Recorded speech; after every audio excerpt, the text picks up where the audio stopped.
கஷ்டப்பட்டு அப்படி ஒரு யாத்திரை நமக்கு இந்த அமர்நாத் கேவை பார்க்க தேவைதானா அப்படின்னு தோணுச்சு. ஆனா அதுக்கான பதிலும் நானே தான் யோசிச்சுக்கிட்டேன். என்னன்னா, சிவபெருமான் வந்து பார்வதி தேவியை கூட்டிக்கிட்டு போகும்போது அந்த அமர தத்துவத்தை வந்து யாருமே கேட்டுடக்கூடாது அப்படிங்கிறதுக்காக தான் பார்வதி தேவி தவிர்த்து மற்ற எல்லாரையுமே ஒரு பாயிண்ட்ல விட்டுட்டு தான் நகர்ந்துருக்கிறாரு. ஓகேவா? ஸோ தன்னை யாரும் தேடி வந்து ஈஸியாக தன்னை யாரும் வந்து அப்ரோச் பண்ணிடவே கூடாது அப்படிங்கிறதுனால தான் அவர் அவ்வளோ டிஸ்டன்ஸில் இருக்கிறாரு. இப்போ கூட உங்களை இவ்வளோ தூரம் நான் வர சொல்லலை, அதனால தான் நான் அவ்வளோ தூரத்தில் இருக்கேன். அதையும் தாண்டி என்னோட பிளஸிங்ஸ் வேணுங்கிறதுக்காக நீங்கள் வரீங்கன்னா இவ்வளோ கஷ்டத்தையும் தாண்டி நீங்கள் வாங்க, கண்டிப்பாக என்னுடைய ஆசீர்வாதம் உங்களுக்கு கிடைக்கும் அப்படின்னு சொல்கிறாரு போல அப்படின்னு நானே நினச்சிக்கிட்டேன். அருமையான விளக்கமா, எதிர்பார்க்கல இந்த விளக்கத்தை. இது வேற என்னமோ சொல்ல வர நினைச்சேன். சூப்பரான விளக்கம். வா, இன்னும் கொஞ்சம் சேர்த்து கஷ்டப்படுவோம். நடந்து போவோமா, ஓடி போவோமா? ஓடிலாம் போட்டாவில்ல, நம்ம வந்து இவங்களுக்கு மட்டும் கிடையாது, வேற எந்த தெய்வத்துக்கா இருக்கட்டும் மனசார ஃபர்ஸ்ட் வந்து வேண்டிக்கணும். மனசார வேண்டிக்கிட்டு நம்மள அந்த இடத்துக்கு கூட்டிட்டு போய் அவருடைய பிளஸிங்ஸ் கிடைச்சிட்டு அகைன் நம்ம திருப்பி கூட்டிட்டு வந்து நம்ம வீடு வர வரைக்கும் ஓகேவா, நல்லபடியா வீடு வந்து சேரணும் அப்படின்னு சொல்லி நம்ம பிரார்த்திக்கணும்.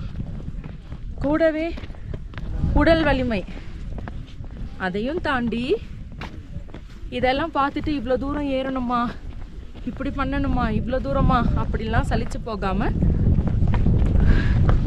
மன வலிமையும் ரொம்ப ரொம்ப முக்கியம். நிதர்சனமான உண்மை. ஒவ்வொரு ஸ்டேஜ்லையும் ஐயோ பக்கத்தில் குதிரை வருது, ரேட்டு வேற கம்மியாக இருக்கு, ஏறி இல்லாமான்னு எங்களுக்கு தோணுச்சு. அந்த டைமில் என்ன மைண்டில் உறுத்துச்சுன்னு தெரியல, வேண்டாம் உறுத்துச்சு. உண்மை அதுதான். என்ன விஷயம்னா சிம்பிள்.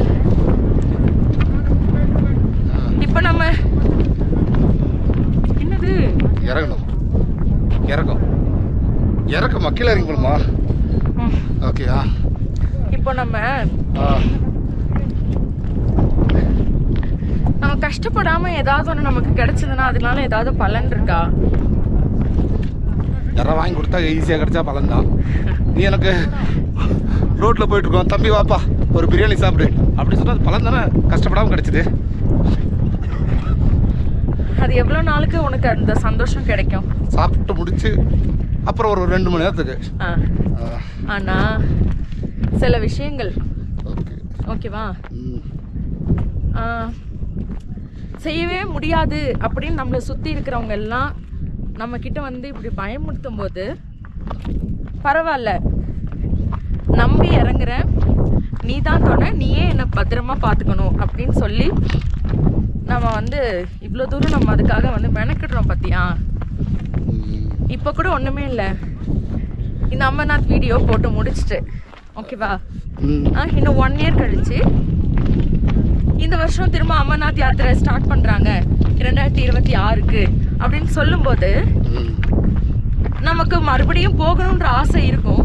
அதை விட ரொம்ப இம்பார்ட்டண்ட், எப்பெல்லாம் நமக்கு வந்து சிவனை பார்க்குறோமோ, எப்பெல்லாம் இந்த பனிலிங்கத்தை நம்ம பார்க்குறோமோ, எப்பெல்லாம் நம்ம இந்த வாழ்க்கையில் நம்ம என்னதான் பெருசாக சாதிச்சோம் அப்படிங்கிற மாதிரிலாம் நம்ம யோசிக்கிறோமோ, அப்போ சத்தியமாக நம்மளுக்கு வந்து இது கொஞ்சம் சந்தோஷமான ஒரு அச்சீவ்மெண்ட்டாக தான் இருக்கும். இன்றைக்கி படுற கஷ்டம், என் நேற்று கூட தான் நம்ம அவ்வளோ தூரம் ரொம்ப கஷ்டப்பட்டு நடந்து போனோம், மழையில் நனைஞ்சி ரொம்ப ரொம்ப ரொம்ப கஷ்டப்பட்டோம். ஆனால் அது இன்றைக்கி யோசிக்கிறப்ப பாரு, நேற்றுக்கு அவ்வளோ மழையில் நனைஞ்சோம், இன்னைக்கு பாரு எவ்வளோ வெயிலில் நடந்து போய்கிட்டு இருக்கோன்னு. ஸோ கஷ்டப்படுற மாதிரி தான் தெரியும், கஷ்டப்படாமல் கிடைக்கிறது எதுவுமே வந்துட்டு நமக்கு அது ஒரு சந்தோஷத்தையும் கொடுக்காது, நிலைக்கவும் செய்யாது. அது என்னமோ உண்மைதாம்மா. இந்த கேதார்நாத் வீடியோ முடிச்சுட்டு அதை போஸ்ட் பண்ண அப்புறம் அந்த பாசிட்டிவ் கமெண்ட் இருக்கு வேற லெவல். இதுக்கு அவ்வளோ அருமையான கமெண்ட். ஒரு 2-3 பேர், குறிப்பிட்ட 2-3 பேர் சொல்லணும்னா ராஜலட்சுமி ஐயர்னு சொல்லிட்டு ஒருத்தங்க அனுப்பிச்சிருந்தாங்க. அதே மாதிரி வழக்கமாக எப்போவுமே நம்மளுக்கு கமெண்ட் பண்ணுற சதீஷ், என்ன சதீஷ்னு ஒருத்தர், இன்னும் நிறைய பேர் சொல்லிகிட்டே இருக்கலாம்.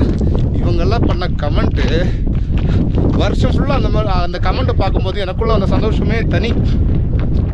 அதுக்கு அடிக்ட் ஆகிட்டேன்னு கூட சொல்லலாம். அதுக்காக தான் இந்த கேதார்நாத் யாத்ரா மட்டும் கிடையாது, நம்ம போயிட்டு வந்த பத்ரிநாத்தும் அப்படிதான்.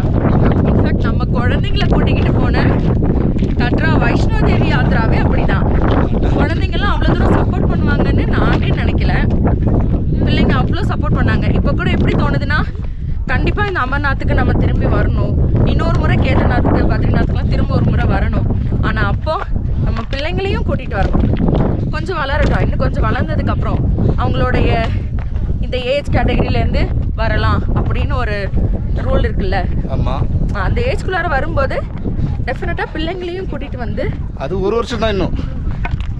பெரிய பையனுக்கு ஏஜ் கேட்டகரி வந்துட்டான், சின்ன பையன் இன்னும் 1 வயசு வந்துட்டான்னா இதுக்கு என்ன லிமிட் வச்சுருக்காங்களோ அந்த லிமிட்டை ரீச் பண்ணுறோம். மறுபடியும் போய் பார்க்கணும், அவ்வளோதாங்க. ஆக்சுவலாக எம்ஜி டாப்னு இருந்தது. சத்தியமாக மனசு முழுக்க வந்து ஓம் கம் மகா கணாதிபதியே நமக. இது என் மாமியார் எனக்கு சொல்லி கொடுத்த ஒரு சின்ன ஸ்லோகம். அதையே தான் மைண்டில் ஓட்டிக்கிட்டே வந்தேன், சொல்லிக்கிட்டே வந்தேன். சாரி, அதே தான் என் மைண்டில் சொல்லிக்கிட்டே வந்தேன். நான் எப்படி அவ்வளோ தூரம் நடந்தேன்னு எனக்கு பெரிய ஆச்சரியமாக தான் இருக்குது. பட் இந்த போஷ்பத்ரி எனக்கு இந்த யாத்திராலே ரொம்ப பிடிச்ச இடமாயிடுச்சு. ஏன் தெரியுமா? சல்லுன்னு இறங்கிக்கிட்டே போகிறோம். ஒரு 10 நிமிஷத்துலேயே எனக்கு தெரிஞ்சு 1 கிலோமீட்டர் தாண்டிட்டோம். அதனால எனக்கு இந்த இடம் ரொம்ப ரொம்ப பிடிச்சிருக்கு. இந்த போஷ்பத்ரி போகிற வழியில் நம்ம எங்கேயுமே ரெஸ்ட்டே எடுக்கல. அந்த இது எம்ஜி டாப்பு 10 அடிக்கு ஒரு தடவை ரெஸ்ட்டு. இதே இந்த போஷ்பத்ரிக்கு 1 கிலோமீட்டர் தாண்டிட்டோம். இன்னும் எங்கள் ஆப்போசிட்டில் போஷ்பத்ரி தெரியுது. Without rest. நாங்கள் நடக்கலை, எங்களை இழுத்துட்டு போகுது ரோடு.